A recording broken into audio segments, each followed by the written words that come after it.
드리는 기도 중에 가장 많이 하는 기도 제목 중에 하나가 바로 성령 충만함, 그걸 구하는 것이 아닐까 하는 생각이 듭니다.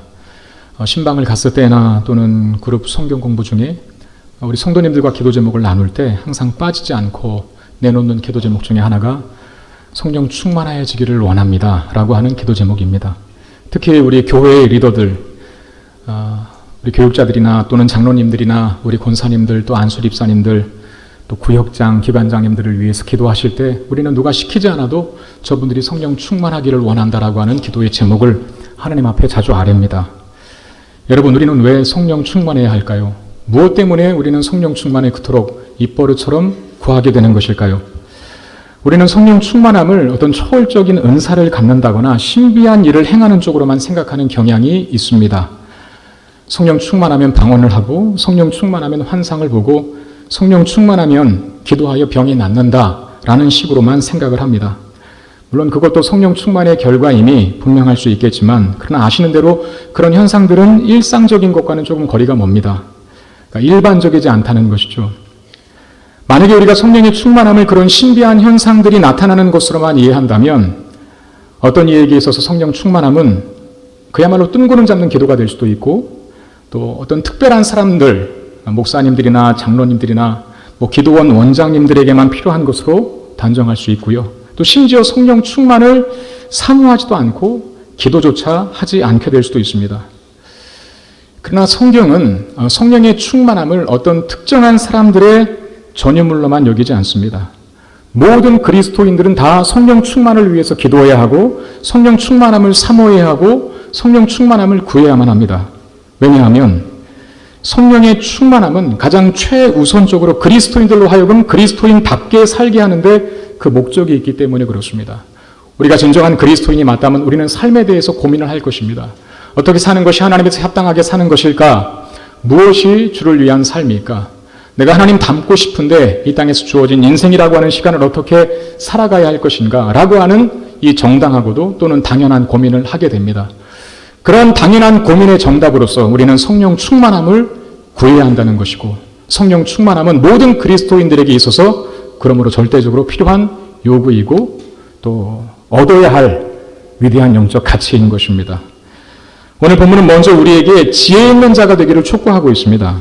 15절에서 16절 말씀 보시면, 그런즉 너희가 어떻게 행할지를 자세히 주의하여 지혜 없는 자 같이 말고 오직 지혜 있는 자 같이 하여 세월을 아끼라. 때가 악하니라 라고 말합니다. 왜 지혜 있는 자가 되어야 한다고 가르친다고요? 세월을 아끼기 위해서. 세월을 아끼기 위해서. 이 세월을 아끼기 위해서라고 하는 말이 선뜻 이해가 가지 않지만 간단하게 쉽게 이야기하면 시간을 손용한다는 뜻입니다. 우리에게 주어진 매일매일의 일상, 인생을 아름답고 보람있게, 바르게, 적합하게 사용한다는 의미입니다. 어떻게 사는 것이, 어떤 형태의 삶이 시간을 낭비하지 않고 성운용하는 것이고 그리스도인답게 살아가는 것일까요? 오늘 보면 17절에서 바울이 이렇게 가르치는데요. 17절 말씀 보시면, 그러므로 어리석은 자가 되지 말고 오직 주의 뜻이 무엇인가 이해하라. 주의 뜻대로 사는 것이 시간을 선용하는 것이다.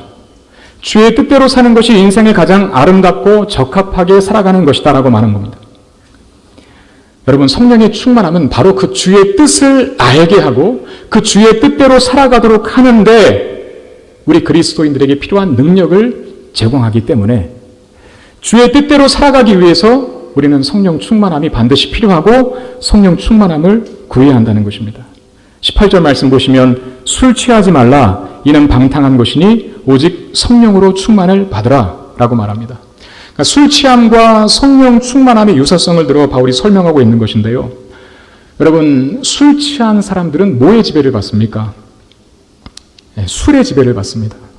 혹시 어제도 술 드시고 이 아침에 이 자리에 오 계신 분은 안 계신지 모르겠습니다만, 여러분 술 다 드셔보셨죠? 대답을 좀 해주세요. 여러분, 저는 술을 마셔봤을 것 같아요? 안 마셔봤을 것 같아요?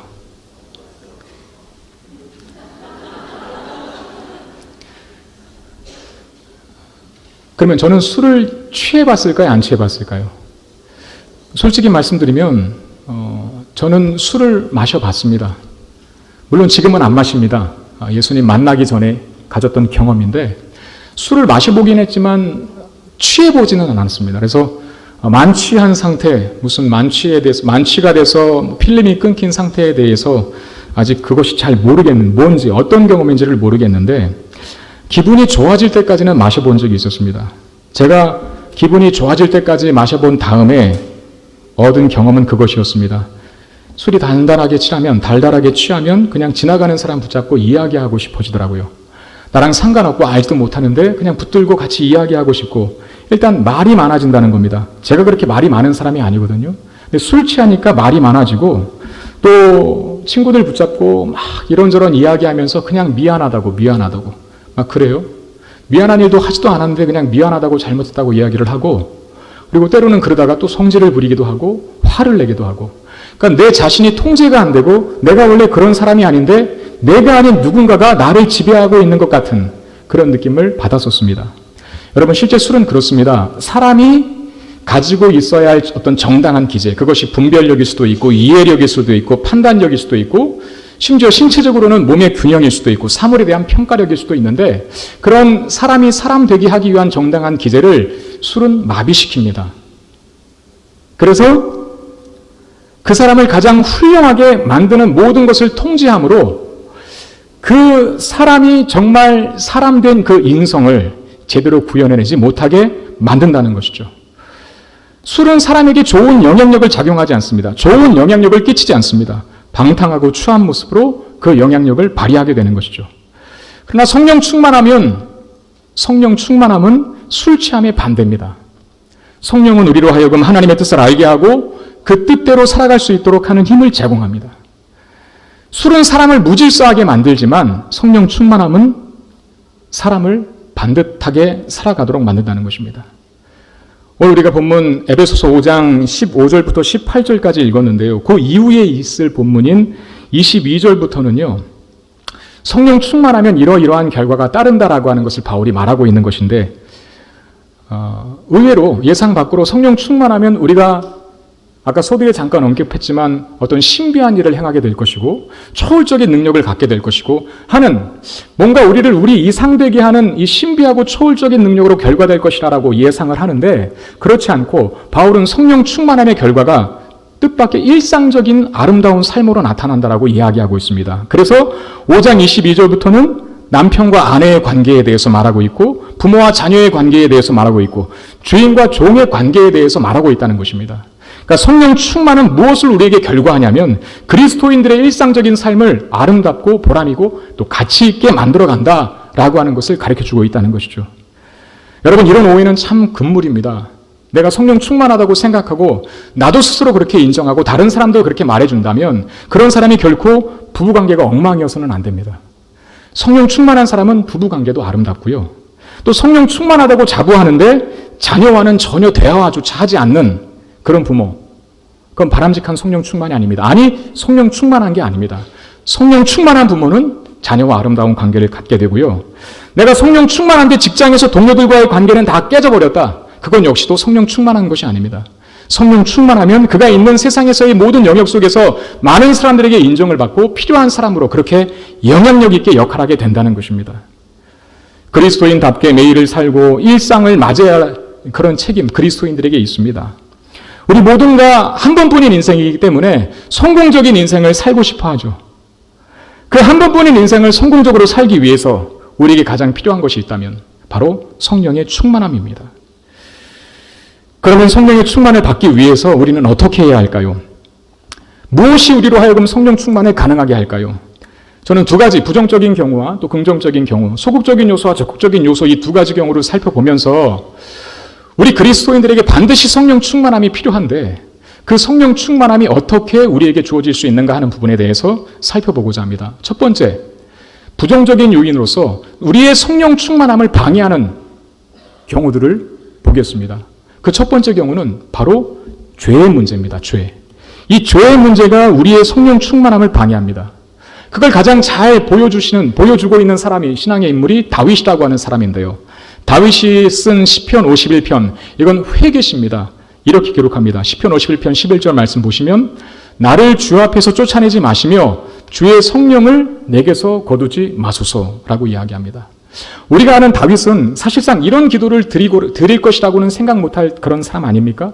훌륭한 사람이었죠. 골리앗을 이긴 사람, 나라를 강하게 또 신앙적으로 건실하게 세운 사람, 무엇보다 하나님 마음에 합한 자였던 그 다윗.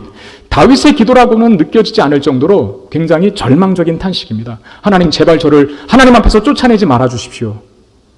지금 다윗이 그 기도를 하고 있다니까요. 하나님의 저주를 받아 고통하고 신음하는 자처럼 하는 기도. 무엇이 다윗으로 하여금 이렇게 하나님 앞에 절망적인 상황에 처하게 만들었을까? 죄입니다. 죄. 주목해야 할 부분은 주의 성령을 거두지 마소서라고 하는 대목입니다. 다윗의 기도 중에 주의 성령을 거두지 마소서라고 하는 말이 있었습니다. 여러분, 죄와 성령의 거두어 주심이 관련이 있다는 겁니다. 물론 신약에 사는 그리스도인들, 이 신약시대의 교회 공동체 안에 임한 성령은 더 이상 한 번 임하면 떠나는 성령이 아니십니다. 신약시대를 살고 있는 그리스도의 교회 공동체에게 각각 임재해 계신 성령은 인쳐지신 분이십니다. 여러분, 인쳐졌다라고 하는 것은 지워지지 않는다는 것을 말하지 않습니까? 성령께서 우리 안에 내주하셨다가 우리 개인의 영혼이 잘 못 사니까 또는 범죄하니까 기분 나쁘다고 그렇게 확 떠나버리고 우리의 구원을 취소시키는 그런 분이 아니십니다. 신약시대의 성령은 우리 안에 비록 우리가 범죄하고 또 하나님 보실 때 합당하지 못한 삶을 산다 할지라도 우리 안에 임한 성령은 우리 안에 끝까지 영원토록 내주하셔서 결국은 우리를 구원의 완성에 이르게 하시는 성령이십니다. 그런데 기억해야 할 것이 있습니다.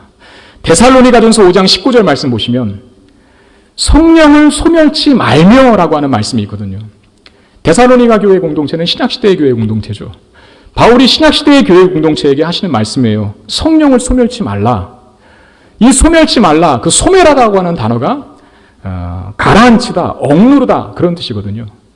우리의 죄 때문에 성령이 구약시대처럼 확 떠나가 버리는 것은 아니지만 신약시대에 살고 있는 우리 성도들이 만약에 범죄했을 때에는 거룩하게 살지 못하고 죄에 치우쳐진 삶을 살았을 때에는 우리 안에 계신 성령이 소멸될 수 있음을, 즉 그 기능과 역할에 제한을 받을 수 있음을, 성령의 활동이 우리가 범하는 죄로 인해서 위축될 수 있다는 사실을 가르쳐주는 것입니다.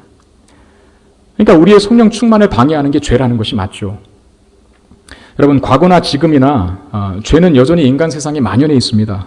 죄의 강도와 크기 그리고 사악한 영향력이 조금도 바뀐 것이 없는데, 그런데 참 아이러니컬하게도 그 죄의 문제를 다루고 그 죄의 문제를 해결하는 오늘날 그리스도인들의 실력은 점점점 잃어버려져 가는 것 같은 느낌이 듭니다. 죄를 처리하는데 굉장히 어려움을 겪는다는 것이죠. 무엇 때문에 그럴까요?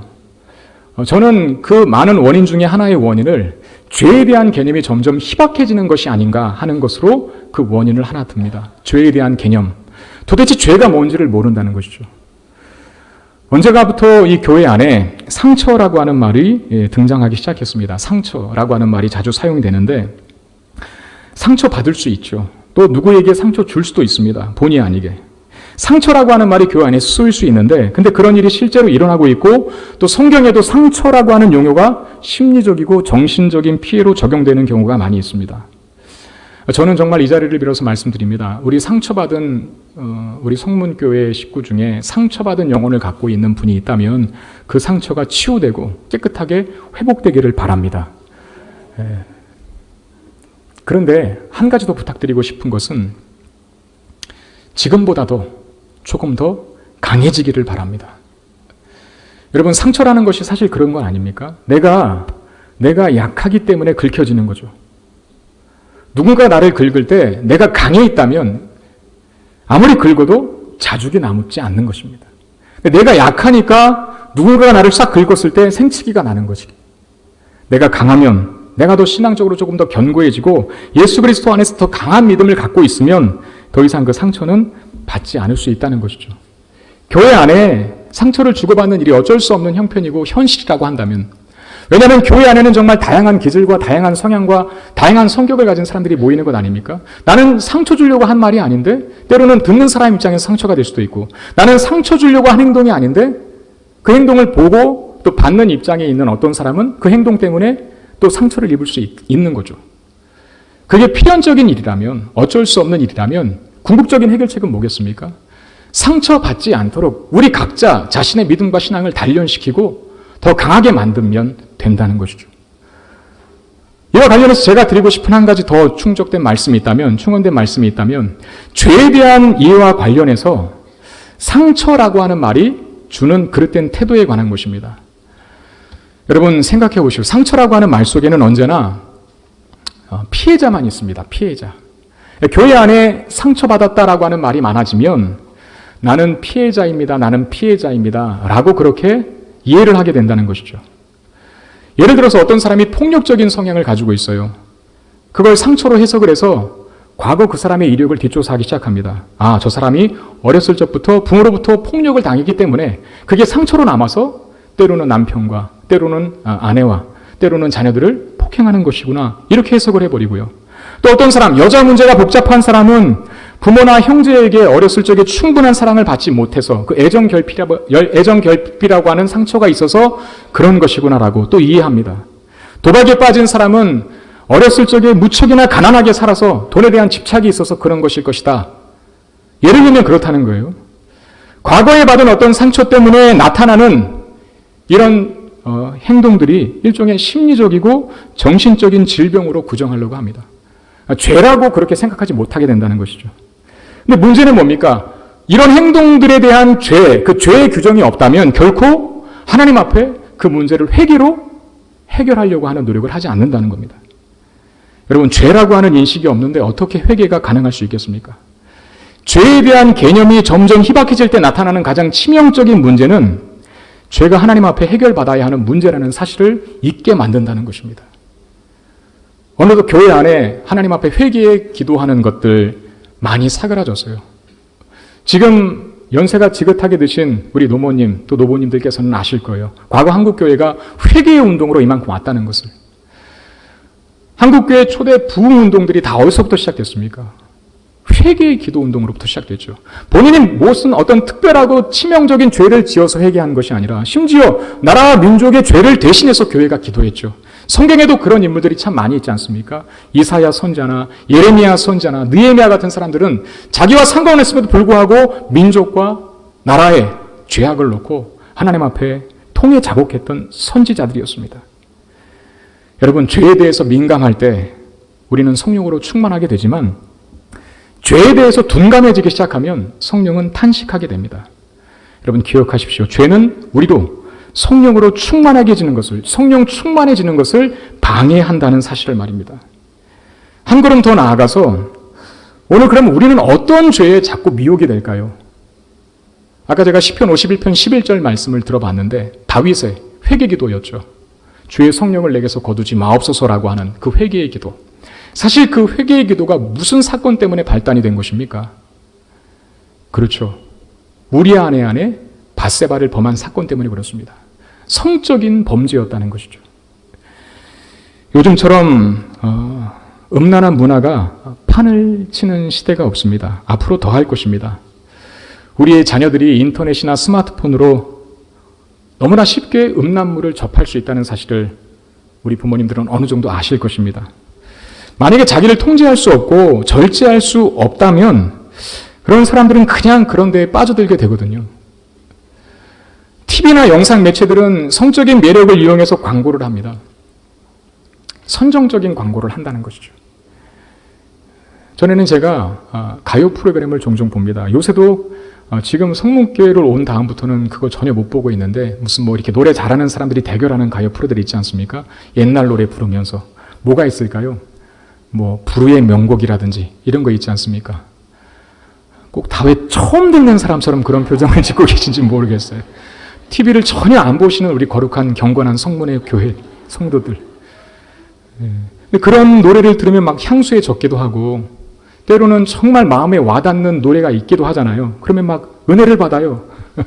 그 대중가요에 은혜를 받아서 막 눈물도 흘리기도 하고 그런 때가 종종 있는데 근데 그 순위를 매기는 가요 프로그램이 있어요. 뭐 1등, 2등, 3등 매겨서 1등 상 주고 하는 그런 프로그램들은 저는 잘 안 보게 됩니다. 관심도 없고 근데 만약에 혹시라도 보게 되면 지나가다가 TV 채널을 바꾸다가도 보게 되면 괜히 멋쩍어져요. 왜냐하면 저희 아이들과 제 아내가 이상한 사람 취급할까 봐 그렇습니다. 요새 순위를 매기는 가요 프로그램에 등장하는 대부분의 가수들은 걸그룹들이 참 많더라고요.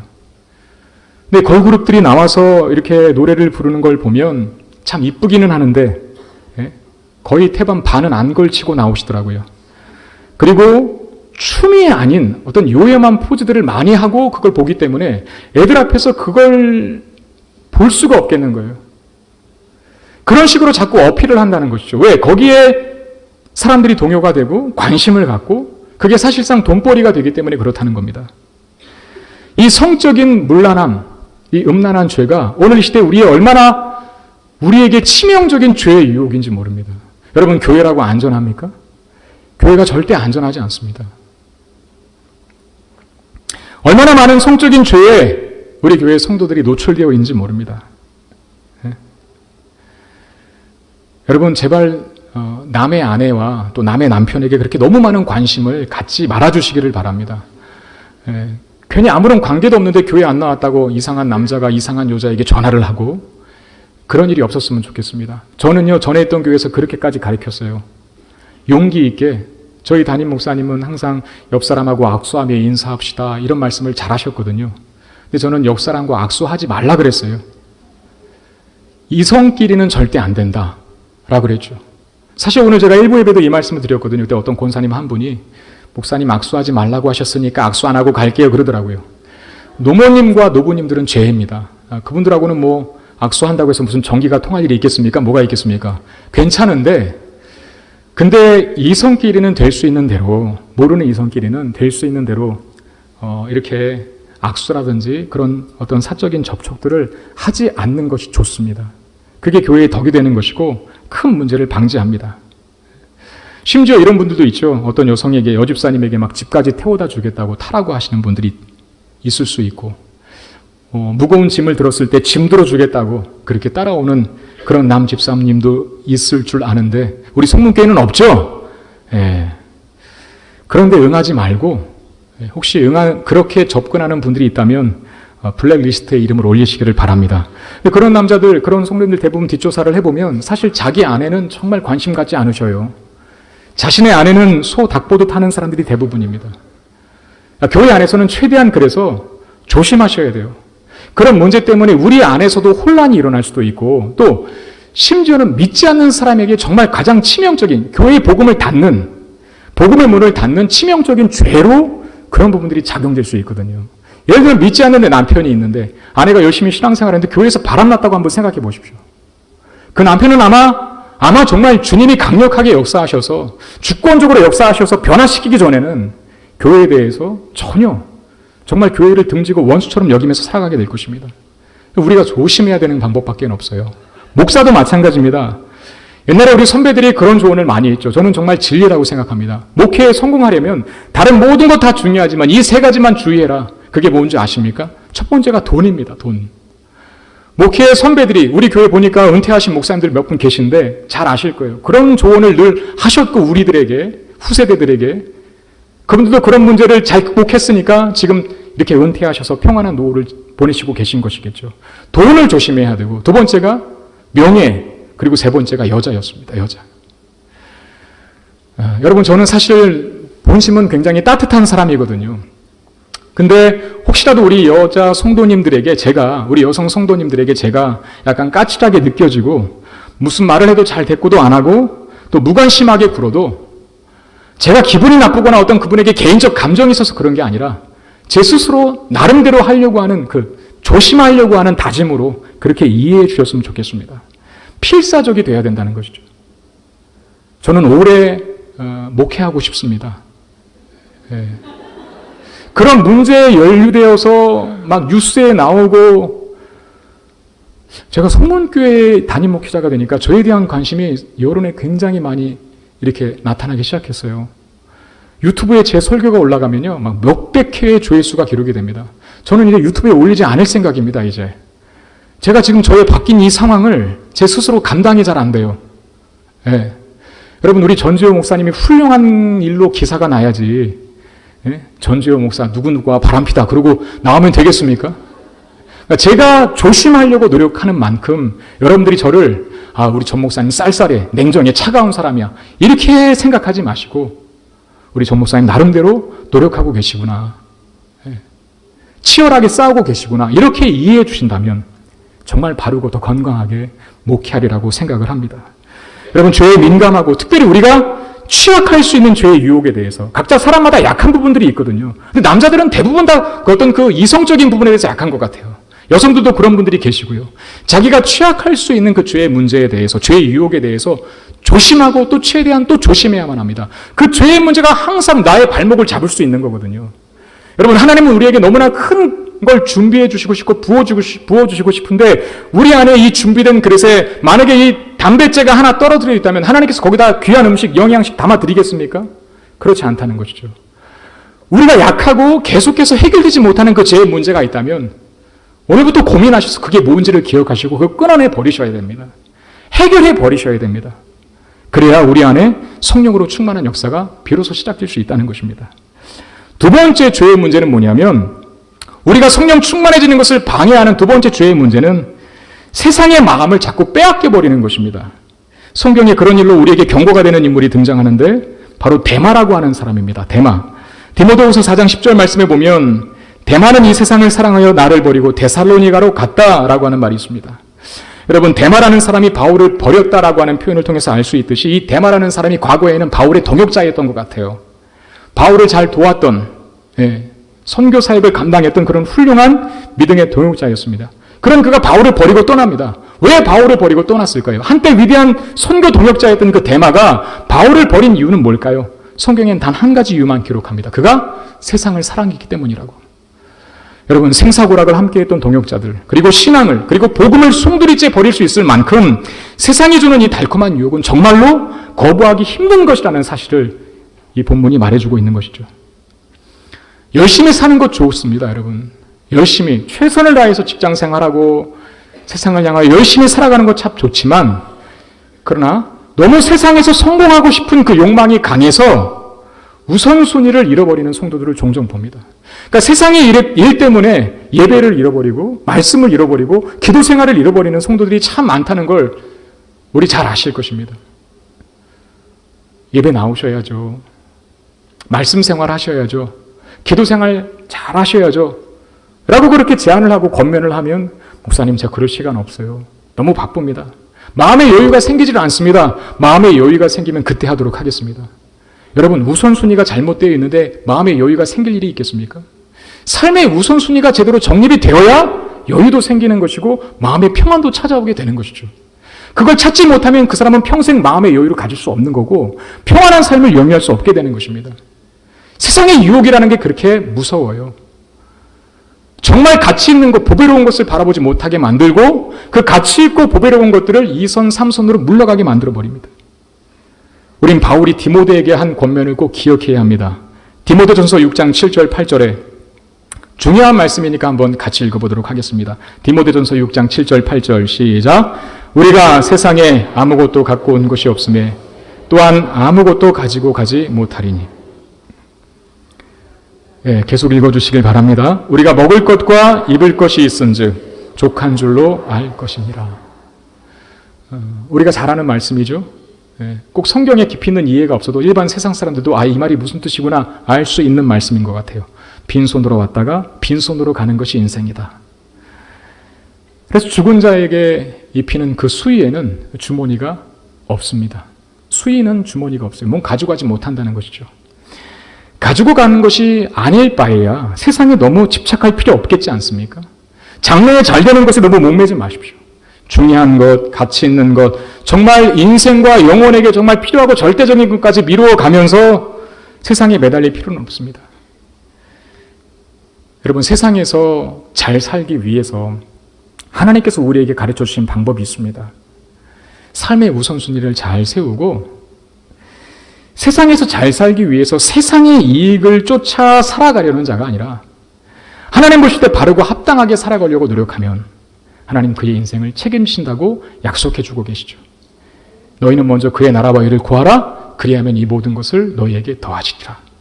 이 우선순위가 잘 되었을 때에는 하늘에서도 성공하고 땅에서도 성공하는 인생이 돼요. 근데 이 하늘의 순서를 다 잃어버리고 이 땅에서만 집착하면 둘 다 망하게 되는 아주 처량하고 불쌍하기 그지없는 인생으로 전락할 수 있다는 겁니다. 우리 마음과 영혼이 다른 것으로 가득 차 있으면, 특별히 세상 것으로 가득 차 있으면 성령이 채워지지 않습니다. 먼저 무언가 우리 안에 성령의 충만함, 성령을 채우기 위해서는 우리 안에 있는 잡다한 것들, 특별히 세상의 욕심들에 대해서 비워낼 필요성이 있어요. 먼저 비워내셔야 한다는 겁니다. 세상 것에 대한 욕심, 물질에 대한 탐욕, 이런 모든 것들 다 비워내고 비워내어 거룩한 하나님의 영으로 채워야 한다는 것입니다. 그러면 이제 적극적으로 어떻게 해야 성령으로 충만해질 수 있을까요? 첫 번째는 그리스도의 말씀으로 성령이 충만해질 수 있습니다. 골로새서 3장 16절에서 22절까지의 말씀인데요. 조금 긴 내용입니다. 제가 한번 읽어드릴 테니까 무언가를 한번 생각해 주시면서 읽어보시길 바랍니다. 그리스도의 말씀이 너희 속에 풍성히 거하여 모든 지혜로 피차 가르치며 권면하며 시와 찬송과 신령한 노래를 부르며 감사하는 마음으로 하나님을 찬양하고 또 무엇을 하든지 말이나 일이나 다 주 예수의 이름으로 하고 그를 힘입어 하나님 아버지께 감사하라. 아내들아 남편에게 복종하라. 이는 주 안에서 마땅하니라. 남편들아 아내를 사랑하며 괴롭게 하지 말라. 자녀들아 모든 일에 부모에게 순종하라. 이는 주 안에서 기쁘게 하는 것이니라. 아비들아 너희 자녀를 노비게 하지 말라. 낙심할까 함이라. 종들아 모든 일에 육신의 상전들에게 순종하되 사람을 기쁘게 하는 자와 같이 눈가림만 하지 말고 오직 주를 두려워하여 성실한 마음으로 하라. 성령 충만하기 위해서 그리스도의 말씀이 우리 안에 풍성히 거해야 한다는 사실을 이 골로새서가 말씀해 주고 있는 것입니다. 에베소서는 바울이 쓴 것이고 골로새서도 역시 바울이 쓴 것입니다. 이 두 내용이 비슷했지 않습니까? 에베소서 5장에서도 우리가 읽은 본문 그 이후에도 시와 찬송과 신령한 노래로 서로 화답하며 하면서 부부관계에 대한 이야기, 부모와 자식 간의 관계에 대한 이야기, 주인과 종의 관계에 대한 이야기를 합니다. 바울이 골로새서를 언급할 때에도 비슷한 내용으로 갔어요. 차이가 있다면 뭡니까? 아름다운 일상, 아름다운 인생이 되기 위해서는 우리의 삶의 매 순간이 주의 뜻대로 사용되는 시간의 손용이 이루어지기 위해서는 에베소서 5장에서는 성령 충만해야 그렇게 된다라고 이야기하고 있고 골로새서에서는 바울이 그리스도의 말씀이 우리 안에 풍성히 거해야만 그렇게 될 수 있다라고 강조하고 있는 겁니다. 일상에서의 성공, 우리의 시간, 인생이라고 하는 삶 속에서 우리에게 주어진 그 그걸 성공적으로 살아내기 위해서 어떻게 해야 하는가? 에베소서는 성령 충만, 골로새서에서는 그리스도의 말씀이 풍성하게 거하는 것. 여러분 이 두 개가 사실은 별개가 아닙니다. 성령 충만하기 위해서는 그리스도의 말씀이 우리 안에 풍성하게 거해야 한다라고 하는 것을 강조하고 있다는 것이죠. 성령 충만하니까 삶이 아름다워지더라. 이게 에베소서고 말씀이 내 안에 거하니까 내 삶이 아름다워지더라. 이게 골로새서입니다. 성령 충만해지기 위해서는 그래서 반드시 그리스도의 말씀이 우리 속에 풍성하게 거해야 한다는 것입니다. 여러분 매일 아침을 말씀을 묵상하며 주님과 만나는 시간을 갖고 그렇게 하루를 시작하고 계십니까? 성경 공부하는 시간이 즐겁고 말씀을 배우고 말씀을 익히며 먹을 수 있는 그곳 사모하며 나아가십니까? 예배 시간에 이 설교 시간이 길긴 하지만 정말 지루한 시간입니까? 아니면 기대되고 오늘 말씀을 통해서 나에게 또 어떤 깨달음을 주시고 어떠한 도전을 주시고 어떠한 위로를 주실까라고 하는 마음으로 사모하는 마음으로 이 자리에 앉아 계십니까? 우리가 말씀을 사모하지 않는다면 말씀을 사랑하지 않는다면 결코 성령 충만해질 수 없습니다. 기도만 많이 간다고 해서 성령 충만해지는 게 아니에요. 기도만 많이 한다고 해서 성령 충만해지는 게 아닙니다. 여러분 말씀 없이 기도만 많이 하게 되면요 반드시 그 사람은 신비주의로 빠집니다. 영혼을 해롭게 하죠. 그리스도의 말씀이 풍성히 거하는 일 그것이 전제되어야 우리 진정한 성령 충만을 이룰 수 있다는 것입니다. 그리고 두 번째는 성령 충만하기 위해서 성령 충만해지기 위해서 말씀이 풍성히 우리 안에 거하는 일 외에 두 번째는 뭐냐면 여러분 잘 아시는 거예요. 바로 기도입니다. 기도. 사도행전 2장에 보면 드디어 교회 공동체에 성령이 임하시는데요. 사도행전 2장 오순절 성령 강림으로 유명한 내용이 거기 기록되어 있지 않습니까? 오순절 성령 강림 역사가 일어나기 전에 초대교회 성도들이 뭘 하고 있었습니까? 사도행전 1장 14절에 보면 여자들과 예수의 어머니 마리아와 예수의 아우들과 더불어 마음을 같이하여 오로지 기도에 힘썼다. 이런 말씀이 있습니다. 오로지 기도에 힘썼다. 예루살렘 오순절 성령이 강력하게 역사하시기 전에 제자들이 했던 일이 뭐였냐면 마음을 같이하여 함께 기도했던 것입니다. 그러자 사도행전 2장에서 오순절에 성령이 임하시기 시작했죠. 또 사도행전 4장에 보면 초대교회가 급속한 부흥과 성장이 이루어지자 이 유대인들이 방해를 합니다. 태클을 걸어요. 산헤드린 공예 공동체에서 복음을 전하는 베드로와 요한을 붙잡아서 다시는 예수 그리스도의 복음을 그 이름도 꺼내지 말고 증거하지 말라라고 위협을 하고 협박을 하고 보냅니다. 교회 공동체로 돌아간 베드로와 요한이 어떻게 반응했을까요? 야, 저 권력자들이 우리 보러 복음 전하지 말래. 우리 잠깐 쉬었다 하자. 그랬을까요? 코가 빠져 있었을까요? 한풀 꺾여 있었을까요? 아닙니다. 그들은 교회 공동체에게 그 일을 보고하면서 하나님께 같이 기도드리자라고 제안합니다. 사도행전 4장 23절 24절에서 이런 말씀이 있습니다. 사도들이 노임에 그 동료에게 가서 제사장들과 장로들의 말을 다 알리니 그들이 듣고 한 마음으로 하나님께 소리를 높여 이르되 한 마음으로 하나님께 소리를 높였다. 복음을 전하지 말라라고 하는 세상의 핍박과 박해 속에서 그들은 풀이 죽어 있지 아니하고 교회 공동체와 함께 한 마음으로 소리를 높여서 아마 통성으로 기도했던 것 같아요. 소리를 높여서 우리 하나님 앞에 간절히 합심 기도했다라고 하는 겁니다. 어떤 결과가 주어졌을까요? 그 다음 보면 사도행전 4장 31절인데요. 빌기를 다하며 즉 기도가 다한 거예요. 모인 곳이 진동하더니 무리가 다 뭐했다고요? 성령이 충만하여 담대히 하나님 말씀을 전했다. 성령 충만해지기 위해서 기도가 반드시 필요하다는 사실을 우리에게 가르칩니다. 그리고 또 하나 주목해 볼 것은 우리가 개인적으로 모여 기도하는 것도 중요하지만 우리가 개인이 하나님 앞에 골방을 찾아가서 기도하는 것도 중요하지만 성령 충만과 관련되어서 언급되는 그런 기도의 내용에는 합심하여 기도했다는 내용들이 참 많습니다. 모여 기도했다, 같이 기도했다 라고 하는 내용이 참 많습니다. 제가 지금 성문교회 부임한 지 이제 3주차 되면서 오늘 이 주일 강단 3번째를 하고 있는데 첫 번째 제가 부임하면서 첫 설교를 무슨 주제로 했는지 여러분 혹시 기억하세요? 뭐였습니까? 제가 전이가 다 상실됩니다, 사실은. 네. 그렇죠, 예배. 두 번째는 뭐였습니까? 말씀이었습니다. 오늘 세 번째는 뭔 것 같아요? 네, 성령 충만입니다.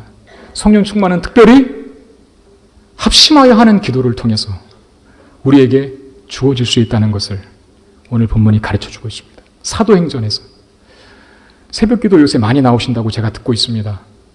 모이셔야 돼요. 기도의 자리에 좀 욕심을 내셔서 찾아오십시오. 피곤하고 조금 어렵더라도 하나님 그 자리에서 나에게 은혜로 채워주실 것이다 라고 하는 선한 욕심 가지고 여러분 때로 우리는 세상적인 욕심 말고 영적인 것에 대한 욕심을 좀 가지셔야 돼요. 영적인 것에 대한. 피곤하고 힘들지만 좀 나와 주셔서 지금 많이 나오시고 계시지만 함께 합심하여 모여 기도할 때 우리 성문교회가 기도로 부흥하는 역사가 일어날 줄로 믿습니다. 기도하지 않으면 성령 충만하지 않아요. 금요 기도에도 마찬가지입니다. 우리가 공식적으로 모여 기도하는 두 축이 그거 아닙니까? 새벽 기도하고 금요 기도회. 금요 기도에도 지난주에도 많이 나오셨어요. 함께 같이 기도할 때 얼마나 뜨겁고 간절하게 하나님 앞에 기도했는지 모릅니다. 그렇게 뜨겁고 간절하게 함께 모여 교회 공동체가 하나님을 향하여 기도할 때 놀랍게 성령 충만하게 채워지는 역사가 일어났다는 것을 성경에서 많이 보여주고 있다는 겁니다. 여러분, 성령 충만의 두 가지 요소. 제가 첫 번째는 말씀이라 그랬어요. 말씀이 우리의 심령 속에 풍성히 거해야 한다. 그런데 말씀만으로는 안 됩니다. 저는 말씀을 굉장히 강조할 것이고요. 저는 정말 설교를 준비하는 일에 목숨을 걸 거예요. 하나님 말씀을 뜻대로 선포하고 전하는 일에 용기를 낼 거고 또 낼 것입니다. 그리고 여러분들에게 그 중요성에 대해서 제가 죽을 때까지, 목회를 그만두는 데까지 강조하고 또 강조하고 강조할 것이에요. 그런데 자칫 말씀만 강조하다고 여러분들의 머리만 커지는 신앙이 되기는 원치 않아요. 아무리 말씀에 대한 지식도 그것이 거룩한 성경 지식이라 하더라도요. 기도로 내 안에 정말 녹아지지 않으면 그 말씀에 대한 지식도 그 사람을 교만하게 만듭니다. 그건 100% 그래요. 기도하지 않으면 자기가 가지고 있는 성경 지식을 자기를 세우고 견고하게 하고 아름답게 교회 공동체를 세우는 데 사용하지 않고 자랑하는 데만 쓴다니까요. 남들 죽이는 일에만 써요. 넌 뭐가 잘못됐고 넌 뭐가 잘못됐고 넌 뭐가 잘못됐다. 정죄하는 칼로만 쓴다는 것입니다. 말씀에 대한 지식을. 근데 말씀과 함께 반드시 필요한 것, 하나님 앞에 드리는 간절한 기도가 있을 때 그 진정한 말씀의 능력이 그 안에 녹아 흘러 삶의 변화와 능력으로 나타날 수 있게 된다는 것입니다. 말씀 강조하는 것만큼 저는 또 기도도 강조할 것입니다. 금요 기도에도 1시간 동안 기도할 거예요. 여러분 그렇게 하시고 각오해 주시길 바랍니다. 저는 여러분들에게 바른 길로 여러분들을 이끌고 싶고 안내하고 싶고 하나님 보실 때 바른 영혼의 상태를 가지고 주님 만나는 그날에 설 수 있기를 원합니다. 그 일을 위해서 제가 피곤해지고 어려워질 수 있어도 그 일만큼은 목에 칼이 들어와도 지키고 또 지키고 실천하고 또 실천하려고 노력할 것입니다. 성령 충만하기 위해서 반드시 이 두 가지 필요합니다. 말씀이 우리 속에 풍성에 거하는 것과 하나님 앞에 우리가 합심하여 모여 드리는 이 간절한 기도. 우리 안에 끊임없는 이 기도가 있어야 우리 안에 들어온 그 말씀이 우리의 영혼을 건강케 한다는 거예요. 말씀 맺겠습니다. 여러분 성령 충만한 소원을 가질 수 있게 되기를 바랍니다. 내가 성령 충만하기를 원하는 기유는 내가 더 신비한 사람이 되고 무슨 뭐 방언을 막 하고 기도하는 것마다 병이 낫고 이런 차원이 아니라 우리에게 주어진 인생이라고 하는 시간을 그리스도인답게 살기 위해서 하나님께서 기뻐하시고 영광 받으시는 삶을 살기 위해서 성령의 충만을 사모하실 수 있기를 바랍니다. 성령 충만할 때 성공적인 인생을 살 수 있음을 기억하고 성령 충만한 우리 성문교회 모든 성도들이 다 될 수 있기를 주님의 이름으로 축원드립니다. 기도하겠습니다.